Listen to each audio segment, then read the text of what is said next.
पाकिस्तान की मशहूर कारोबारी और सहाफती शख्सियत मोहसिन नकवी को निगरान वजीर आला पंजाब बनने पर मेंबर बरतानवी पार्लियामेंट और शैडो वजीर अफजल खान ने पंजाब के लिए खुश आइंद करार दिया और कहा कि उम्मीद है मोहसिन नकवी जैसी शख्सियत पंजाब में बेहतरी लेकर आएंगे और गैर जानबदार इलेक्शन करवाएंगे। ओवरसीज कश्मीरी और पाकिस्तानी इलेक्शन कमिश्नर के इस फैसले से बहुत खुश हैं। आइए उन्होंने मजीद क्या कहा, जानते हैं।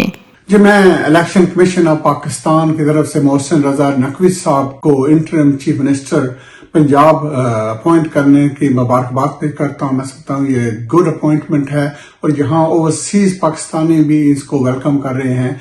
इस वक्त हमारे मुल्क में जरूरत है कि हम अच्छी लीडरशिप को आगे लेके आए, तो इनकी ये इंटरिम में अच्छा काम करने में मुझे पूरा यकीन है और मैं उनको मुबारकबाद भी देता हूँ और वेलकम भी करता हूँ। नाजरीन, आपको लम्हा बलम्हा बाखबर रखने के लिए कोशिश है। मजीद अपडेट्स के लिए देखते रहिए अंडरग्राउंड न्यूज।